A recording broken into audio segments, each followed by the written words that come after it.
Assalamualaikum warahmatullahi wabarakatuh. Apa kabar semuanya? Semoga semuanya dalam keadaan sehat, dimurahkan rezekinya, dan dilancarkan segala urusannya, serta bantuan sosial yang ditunggu-tunggu selama ini akan segera cair.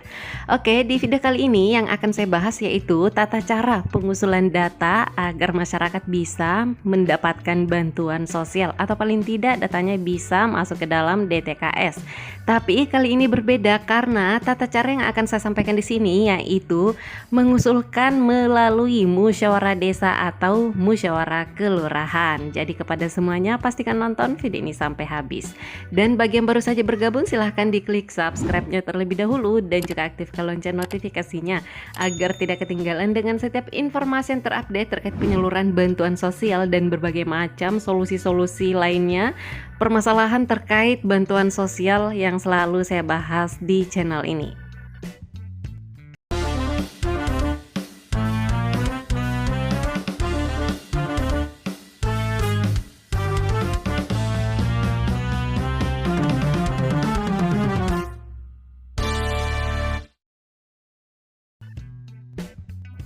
Oke, sebelumnya sebagai informasi, hal-hal yang akan saya sampaikan di video kali ini dasarnya yaitu berdasarkan keputusan Menteri Sosial Republik Indonesia nomor 150/HUK tahun 2022 tentang tata cara proses usulan data serta verifikasi dan validasi data terpadu kesejahteraan sosial.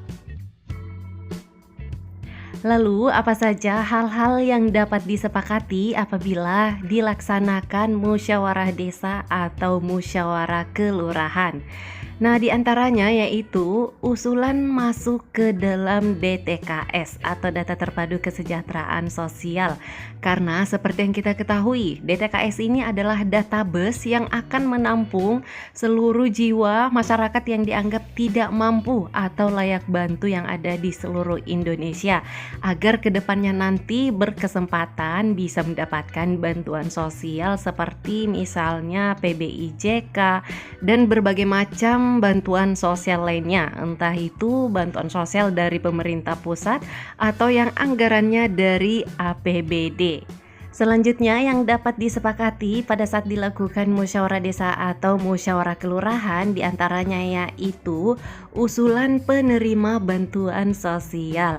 Nah, pada saat nanti di dalam forum tersebut maka di sana bisa sekalian ditetapkan nama A atau nama B ini dia layaknya menerima bantuan sosial PKH aja, atau Ibu C, keluarga C ini cocoknya hanya mendapatkan bantuan sosial BPNT saja, PKH tidak perlu. Nah, itulah hal-hal yang dapat disepakati pada saat dilakukan musyawarah desa atau musyawarah kelurahan tersebut.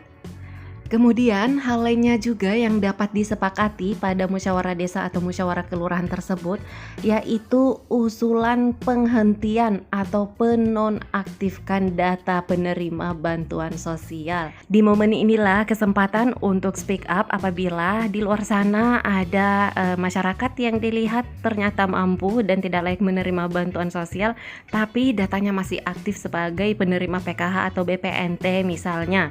Nah, disinilah momen yang tepat untuk mendiskusikan terkait hal tersebut.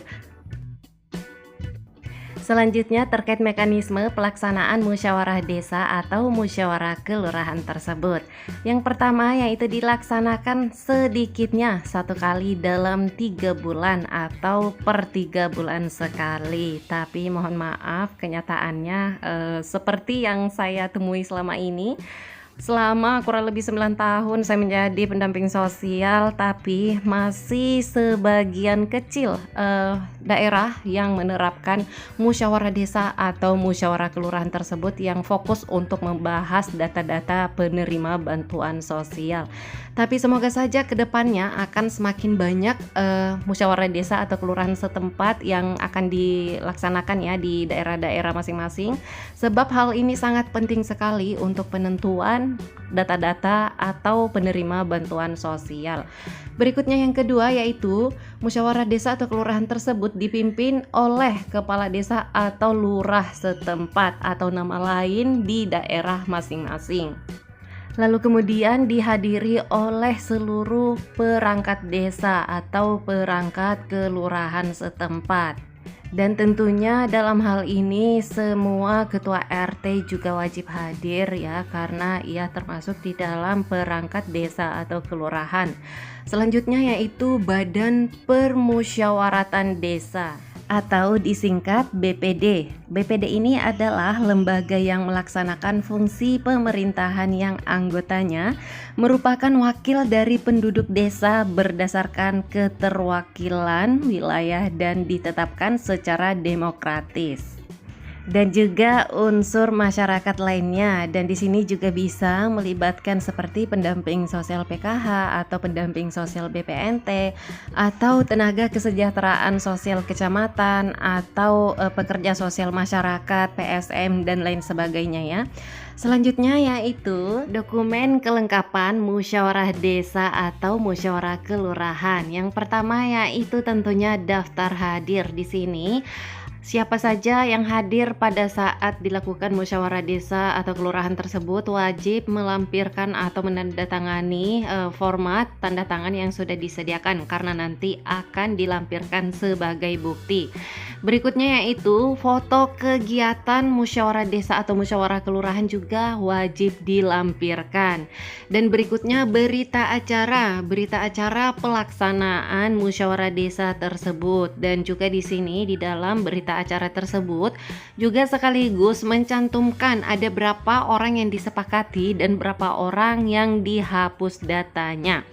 Yang terakhir yaitu foto hasil publikasi dan data. Misalnya foto hasil publikasi di media sosial resminya kecamatan setempat atau di media sosial resminya kelurahan atau desa setempat, itu juga wajib di screenshot lalu kemudian dilampirkan untuk bukti-buktinya. Lalu bagaimana apabila tidak melaksanakan musyawarah desa atau musyawarah kelurahan setempat tapi tetap mengusulkan data melalui aplikasi 6NG desa atau kelurahan tersebut? Nah, inilah salah satu penyebabnya biasanya mengusulkan data calon penerima tapi tidak disetujui oleh kementerian atau pusat data dari kementerian. Sebab itu tadi tidak ada bukti-bukti yang seperti yang saya sampaikan tadi, seperti bukti telah dilakukan musyawarah desa atau kelurahan setempat. Tapi ini ada solusinya apabila memang tidak bisa dilakukan musyawarah desa atau kelurahan tersebut, tapi masih tetap ada data yang dianggap layak atau harus diusulkan melalui aplikasi 6NG. Maka solusinya yaitu membuat pernyataan tanggung jawab terhadap kebenaran data yang diperlukan. Jadi pada saat mengusulkan data itu harus membuat juga surat pertanggungjawaban mutlak terkait data-data yang telah diusulkan. Selain itu juga membuat pernyataan alasan kenapa tidak melakukan musdes atau muskel pada periode tersebut. Nah, jadi kalau memang data-data yang diusulkan melalui desa atau kelurahan setempat itu mau disetujui oleh pusat, maka wajib sekali melakukan musyawarah desa atau kelurahan setempat terlebih dahulu, lalu kemudian melampirkan bukti-bukti musdes seperti yang saya sampaikan tadi. Tapi kalau memang kondisi di tempat tersebut itu tidak memungkinkan akan dilakukan musdes atau muskal, maka itu tadi solusinya membuat SPTJM dan juga buat pernyataan kenapa tidak dilakukan musdes, agar data-data yang diusulkan melalui desa atau kelurahan setempat itu bisa disetujui oleh pusat. Sebenarnya musdes dan muskel ini adalah solusi dari setiap permasalahan selama ini, yang mana permasalahan yang umum terjadi tiba-tiba bansos KPM ini terputus atau tertolak sistem padahal orangnya itu masih layak bantu. Nah, sebenarnya apabila dilakukan musdes tersebut, maka data-data yang tadi tertolak oleh sistem ini dikarenakan mungkin ada salah satu anggota keluarganya yang terdeteksi memiliki upah di atas UMK tapi keluarganya itu masih layak bantu. Maka di sini adalah solusinya, yaitu dipecah dulu kartu keluarganya KPM tersebut, lalu kemudian diusulkan kembali melalui Musdes ini. Dan juga yang selama ini banyak sekali laporan-laporan masyarakat bahwa itu sebenarnya tidak layak terima bantuan sosial tapi masih menerima bantuan sosial. Nah, disinilah juga seharusnya solusinya pada saat dilakukan Musdes dan juga Muskel. Nama-nama yang dianggap tidak layak lagi terima bantuan sosial bisa langsung dihapus di sini, disepakati di sini. Dan juga nama-nama yang sangat layak mendapatkan bantuan sosial, disinilah saatnya juga untuk diusulkan. Sebab di sini perlu untuk diketahui, apabila hanya mengusulkan terus tapi tidak mengurangi, maka tetap saja yang diusulkan itu tidak bisa menjadi penerima bantuan sosial. Sebab perlu untuk diketahui, untuk bantuan sosial PKH itu ada kotanya sebanyak 10 juta KPM, dan untuk bantuan sosial BPNT juga ada kotanya, yaitu sebanyak 18,8 juta KPM. Bukan cuma itu, bahkan penerima bantuan sosial CBP atau cadangan beras pemerintah itu juga ada kotanya, itu sebanyak 21 juta sekian KPM. Dan untuk PBIJK juga kalau tidak salah itu ada kotanya, tapi saya kurang hafal berapa nominal kotanya. Pokoknya semuanya ada kotanya. Setiap bantuan sosial ada kotanya. Jadi apabila hanya mengusulkan tapi tidak ada yang dikeluarkan, tetap saja tidak bisa lolos sebab kotanya penuh. Baiklah, itu dulu informasi yang dapat saya sampaikan di video kali ini. Mohon maaf apabila ada kesalahan dan terima kasih telah menonton videonya sampai habis. Silahkan dibagikan video ini ke sosial media Bapak Ibu agar seluruh orang-orang di luar sana, seluruh masyarakat khususnya mohon maaf perangkat desa atau kelurahan ya, karena jujur saja selama ini ternyata masih banyak juga perangkat desa atau kelurahan yang tidak tahu proses usulan data ini.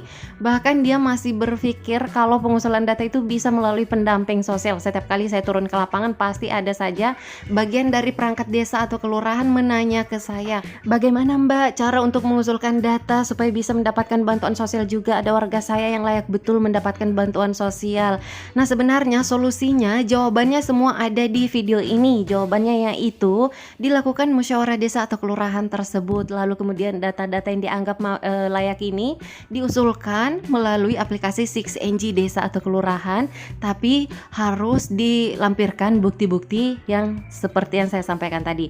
Jadi wajib sekali bagikan video ini ke sosial media Bapak Ibu semuanya. Baiklah, itu saja. Terima kasih sekali lagi dan sampai ketemu lagi dan saya di video selanjutnya. Wassalamualaikum warahmatullahi wabarakatuh.